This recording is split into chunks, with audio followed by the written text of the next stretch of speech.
so steep downhill is 20 miles per hour. I do have my fog lights on just in case. It's definitely leaking. Tightened that thing really, really hard. I don't see any cracks. Turn the water on. We're just gonna do fill and see what that does for us. See if we get a leak.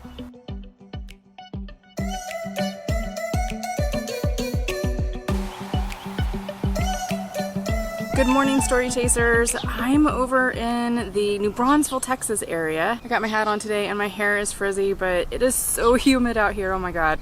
So I left my spot over off of the Gulf of Mexico and Port Lavaca, that was Magnolia Beach. I came over to the New Braunsfel area because guess what? We are going to start another scenic highway byway. I haven't done one of these in a long time since I finished up the Pacific Coast Highway. We're gonna be headed out to Texas Hill Country. It's about 260 miles. So this is a cute little coffee house over here.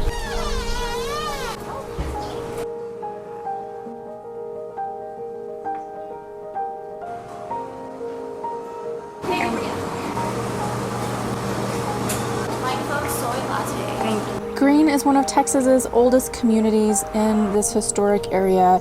It's restored turn of the 20th century German-style town with half-timbered houses and cute little shops where you can get your photo taken in old-style charm, go and visit some of the bed and breakfasts, and there's plenty of restaurants, antique stores, and your local coffee shop so that you can get recharged on your way through. Green is certainly full of charm and has a lot to offer, from not only visiting all of the restaurants and shops, but just taking a stroll through some of the parks around there and enjoying the sightseeing and the beauty around. There's tons of vegetation and walkways for you to visit. So we started out in New Braunsfel and we're traveling on 46 West. We'll just do this big loop that goes all the way from New Braunsfel to Austin. Definitely hoping for a better day than this, but we're getting quite a bit of rain. We're gonna make the best of it. This is what happens when you travel sometimes. Homesick, heartache.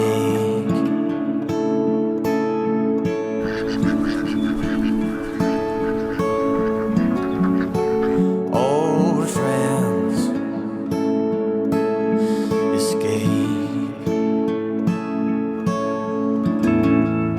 And I couldn't see the forest for the trees. As I continued my travels on the Texas Hill Country, even though the weather was a little bit bad, I was very surprised to see how beautiful this part of the state was. I would come up on these cute little towns in between all of the rolling hills and would see its old world charm with the Austin stone on a lot of the buildings, some beautiful farmlands, and some incredible live oak trees along the way. I just love this drive. It was so peaceful, and the fog just gave it a little something extra as I was traveling that day.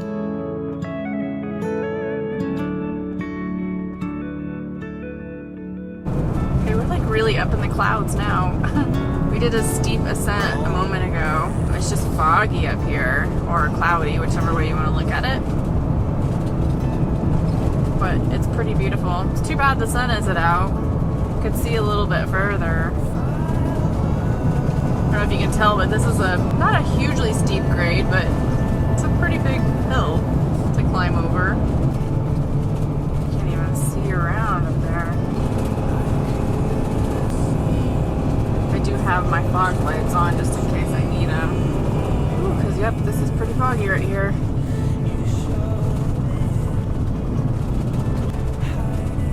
This area right here, because it's so steep downhill, is 20 miles per hour. So I've got it in second gear, tapping the brakes. This RV does not hold me like my Winnebago did. That was the E450 on a Ford chassis. But it holds pretty well, but I still have to hit the brakes, where on the Winnebago, I never had to hit the brakes when I was in a lower gear, unless I was just really going around a steep curve or something. This really is a beautiful drive through here. There's a lot of signs that actually say that these roads could flood if it was raining really hard, so it's the only thing you have to really be careful of. You have to make sure you have the power in your RV to get through this area, and it's fairly narrow. What's funny is the National Geographic book described this Highway 39 as a roller coaster ride, and it wasn't lying. It's got all these quick little dips, like here's one right here. Woo, it's small, but there's all these quick little up and down little hills, and the van handles it really well. It's nice and smooth, actually. They made the road really nice. Oh yeah, here's some more. Ready? I want to put my hands up in the air. Whee! I can't put my hands up in the air, I'm driving. It's fun. It's like my own personal roller coaster and nobody's out here. Guadalupe River.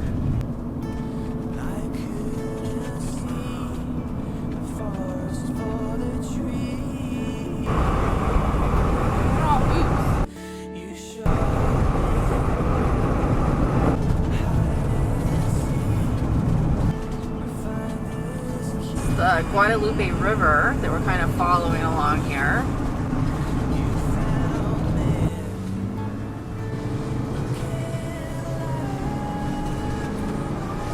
Guys, we made it to the state park. It's actually a city park now, but it used to be a state park, and it's called the Kerrville Shriner City Park.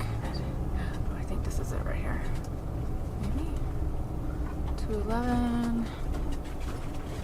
214 right here. Let me show you where I'm at this morning. Look at all these trees. I'm actually in a state park. I know, I actually paid to park somewhere, right? Which I don't usually do, but I decided to stay here. There's not a lot of free places to stay over here, so I decided to stay in this state park. You might hear some road noise. Yeah, Amber inadvertently missed in my haste to find this place that there was a big old highway right here. But at night it's not bad, and I kind of tune it out. But this morning we have to tackle something. So last night I was going to bed and I noticed that there was this dripping sound coming from like underneath my bed. Well, the water tank is under there, freshwater tank. And I knew that some of the other Hymer owners had an issue with the intake valve area. There's a particle filter under there. And what it does is it's exactly what it says. It's a particle filter. It will filter all the particles that are coming through the water line. So the particle filter needs to be looked at. I need to make sure that it's not jammed. If I've ever hooked to city water, I use a pressure regulator too, because it's just too much pressure going through your small pipes. You can see I have the pressure regulator on here, and I have the water off right now. I just connected it all. So that goes in here. The water hose goes in here. I took it off last night to stop the dripping. Let's come back here and I'll show you what we are dealing with. I had it flipped over here to rear fill valve normal, and that's for if you're hooked up to city water. I flipped it back over here last night after I unhooked the hose just to kind of cut off anything and possibly dripping. I wasn't sure what was going on at that time. But we need to get under here, and you can't get to it from inside here. There's actually a wall. You can see that wall right there. So we need to get past that wall. Well, the only way to do that is under the bed. And there's this little board here. I also have my max tracks under there that we need to remove. So this is what it looks like without everything on it. We need to get under that board right there. Then we need to get under here. So we need to get into that area right there, but we've got this board that's over it a little bit. So I think I can get to it without having to take that board off. So I'm gonna try that first. If that doesn't work, then we'll have to take that board off. It looks like it dried out last night, which is good. It wasn't a lot, it was just a little bit of water. Thank goodness I found it early. It was dripping from right there where those threads are, where I'm pointing the flashlight. So I'm gonna try to tighten those threads. That is the particle filter right here. I'm gonna unscrew that cap and see what we can find. Hopefully, if it's clogged, we can unclog it and then get this all put back together. I just unscrewed the particle filter. So it just literally, it's a cap that just unscrews. So it was on like this.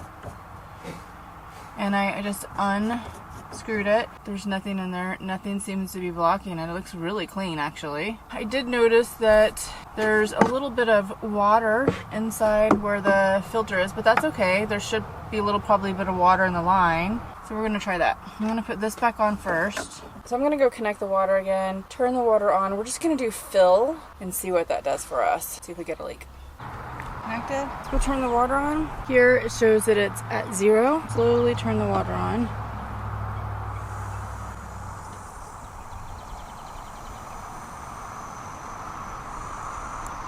I don't know if you can hear this, but that's the sound that you get when it's filling with water. Okay, that's going, and I do see a drip. It's dripping from the particle filter. All right, I gotta figure that out. What is that? Olive oil? All right, so you may be asking why I have olive oil out here. So I have taken off the entire filter assembly, which is here, comes like this. So I've taken it off so that I can make sure there's no cracks in it. And here's the pipes. This usually is like this.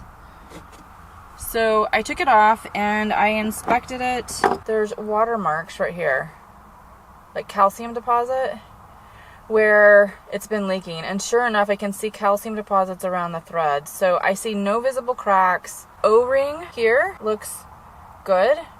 I just put a little bit of olive oil on it to lubricate it. I'm gonna try to just hand tighten it back like really tight and see if that's the problem. I also inspected this here. There is a white O-ring here, or it looks like an O-ring. That looks good. I don't see anything wrong with it. Interestingly though, this actually says vacuum side only. Well, this is not the vacuum side. The pump is in the front of the vehicle. So they installed this in the wrong area. All right, so I'm gonna hand tighten this together and then we'll do another leak test. Okay, so I did the leak test and it's definitely leaking around the particle filter, around the threads. I still don't know why. I tightened that thing really, really hard. I don't see any cracks. So what I'm gonna do for now is I just talked to one of my friends who knows a lot about this, and he's going to fix me up with a pipe fitting that goes in between here. But what I will do instead is I'll go ahead and keep this on. I'm gonna wrap this towel around the particle filter, and I'm just not going to connect to city water. I will just fill the tank, but filling the tank still makes it drip and leak. So the towel will help catch any water. It's just dripping. It's not a ton of like gushing water. All right, we're gonna turn the water back on now. Water is filling right now. I just have it set to fill the tank, not on city water, which is why you continue to hear it running right now. So towel seems to be okay. I'm feeling underneath, it doesn't feel wet. So hopefully this is just holding for now. I still have one more day here, and so I don't want to leave just yet, and I need to still go to the places that I wanted to go to on this Texas Hill Country scenic route. So we're gonna do that. Worst case scenario is if I don't see the guy in California before he has to leave for his trip, he's just gonna go ahead and do the pipe fitting for me and then leave it at his house so that I can pick it up. It's never a dull moment, and I tell you, I mean, we have to fix our own homes. This is part of it. Today's lunch is very simple. Sushi. I have some red peppers, some rice that I made last night. I put a little bit of rice vinegar in there, and then I have some nori. My refrigerator is bare. I really need to get some fruits and vegetables, but I've been on this quest to like eat up everything that I have and not buy anything else, because I have so many grains and so many like canned goods and stuff. So I've been trying to eat all of those and supplement with some vegetables and stuff in there, like some fresh fruits and vegetables. So I'm kind of at the end, guys. It's getting bad.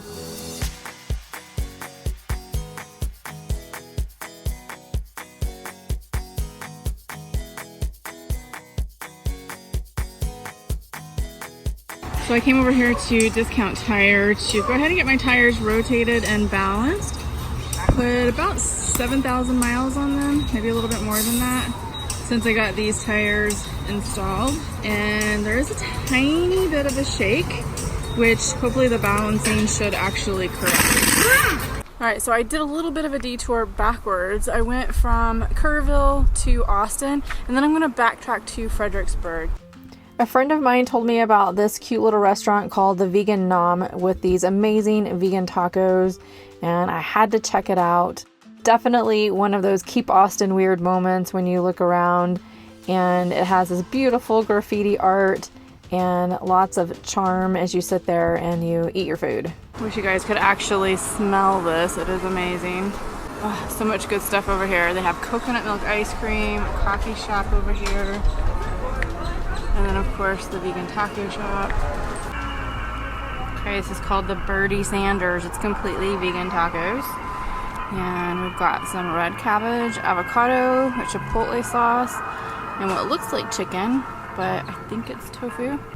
It's a little windy, so I hope this doesn't come through. But we're over here at Lady Bird Lake. You can actually see downtown Austin from here.